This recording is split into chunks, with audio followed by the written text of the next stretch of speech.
Yung Sea Aquarium tayo mga besh. So, punta tayo ng Sea Aquarium. Pangit lang hair ko. So, ayan guys. See you later. Papasok muna tayo. Scan natin yung ating ticket. So, ayan guys. See you later. So, ito na nga. Papasok na tayo guys. Papasok na tayo dito sa loob ng Sea Aquarium. At ang bubungad sa inyo guys ay ito. Ayan. Itong hallway na to. Ayan guys. Talaga namang kabigabigani. Mapapawaw ka talaga. Bungad na bungad pa lang makikita mo na yung mga isda, stingray, sharks. So, talagang halo-halo guys. So, na-amaze ako tsaka lumabas yung pagiging bata ko ulit. So, ito yung first time ko na makapunta sa isang aquarium at blessed ako dahil syempre, hindi lahat nakakarating sa ganito. Tingnan nyo nga, matanda na ako. 'Di ba? Pero, nakarating pa rin ako dito. And, talaga namang lumabas ang child in me dito sa lugar na to. So, ayan guys. Panoorin lang natin at dyan lang kayo. Ayan. Dahil marami pa akong ipapakita sa inyo. Station by station. So, ayan guys. Nood lang. So, ito yung unang station nila. Ito ay ang shrink ship. Yan. Dahil ito ay ship nga. Ayan. Lumubog na barko. Ayan. Ang theme dito. So, ayan guys. Makikita nyo naman. Ang dami. At halo-halong mga isda ang nandito. So, kapit lang guys. Watch out for more. Bungad pa lang yan guys at makikita nyo naman na napaka-active ng mga isda dito. May shark, may stingray. So yan, yan o, stingray. So may shark na lumalangoy at talaga namang nakaka-amaze manood. So kahit sobrang dami ng tao guys, ayan, talagang pinagtiyagaan kong mag-video at sobra namang nakakatuwa dahil ayan, nagpakuha sila ng video sa akin. At tumiming na doon pa sila sa aking ulunan. Ayan, dumaan. Kaya marami pa tayong papakita guys. Station by station papakita ko sa inyo kahit maliliit na aquarium sa loob nito.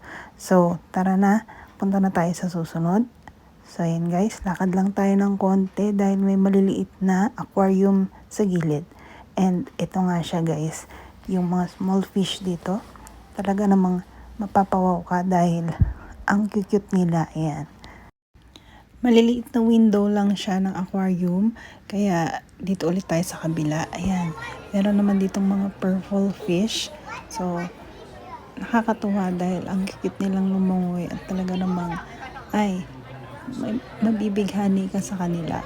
So, ayan guys. Dito naman tayo sa kabila. Ito ay hindi ko alam kung sea urchin to. So, ayan. Medyo hindi ko siya alam. Basta binidyo ko lang kahit hindi ko siya alam. So, ito isa din sa mga aquarium na nakalagay sa gilid-gilid.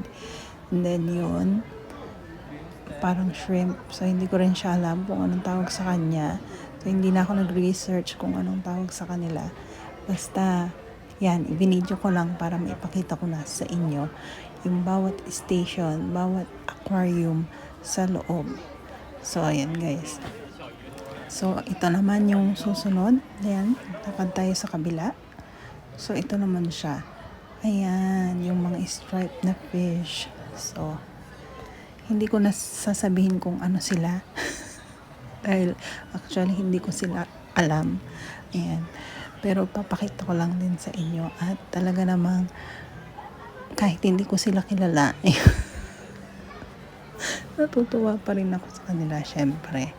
So, yan guys. Yan ay maliliit na aquarium. Bawat isa dyan, ipapakita ko sa inyo.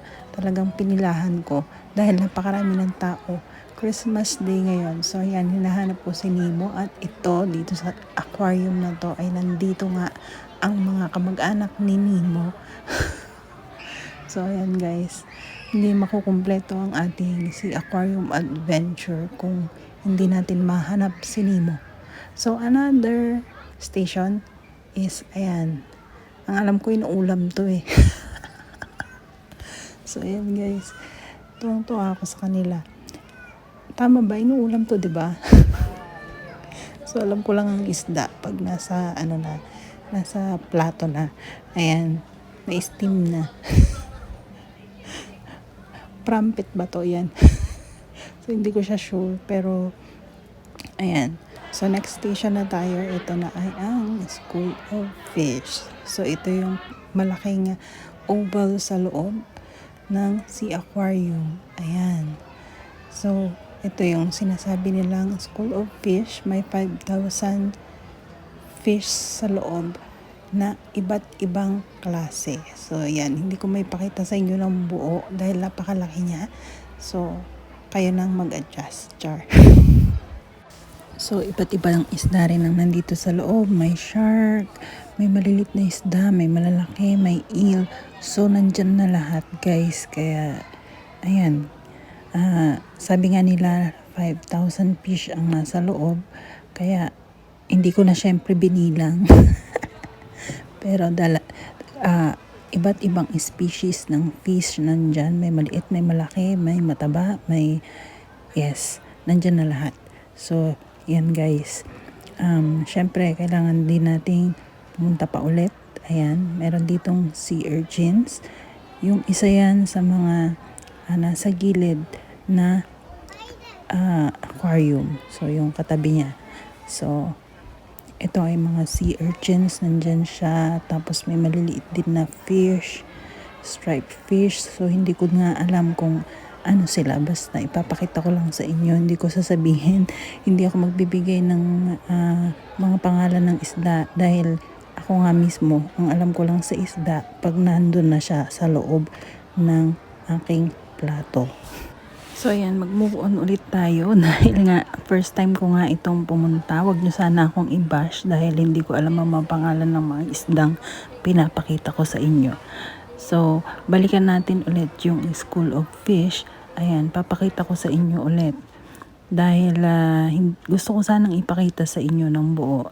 Hindi ko rin siya maipakita ng buo. Pero yan, sobrang laki niya at talaga namang ang daming isda sa loob na iba't ibang klase at nakakatuwa na panoorin.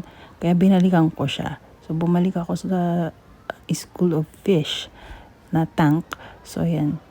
Pakita ko sa inyo guys. So, ang Sea Aquarium ay isa sa world's largest aquarium sa buong mundo. Wow, 'di ba?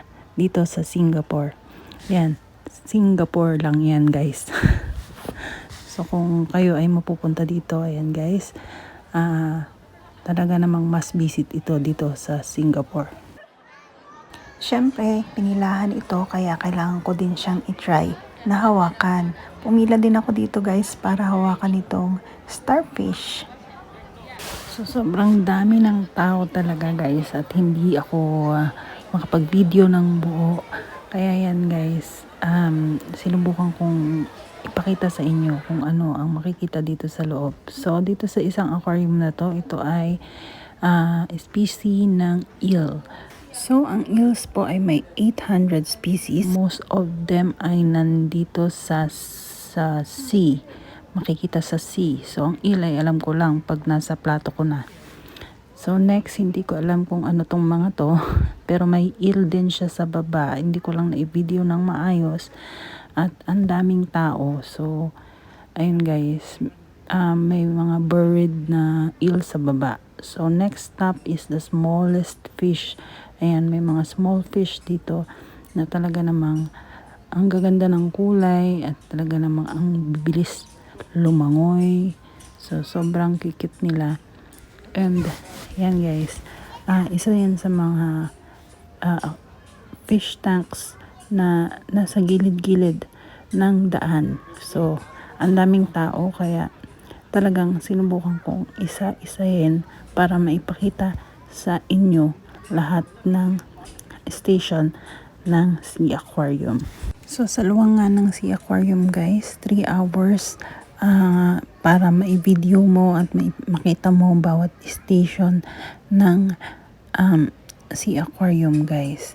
Kaya talaga namang pinagtiyagaan kong i-video bawat isang station, bawat isang tank para lang maipakita sa inyo kung ano ang laman ng bawat tank dito sa Sea Aquarium.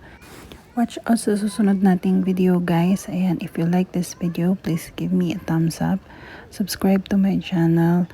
At para lagi kayong updated sa mga susunod kong video. So ipagpapatuloy natin itong Sea Aquarium Adventure ko at marami pa akong papakita sa inyo guys.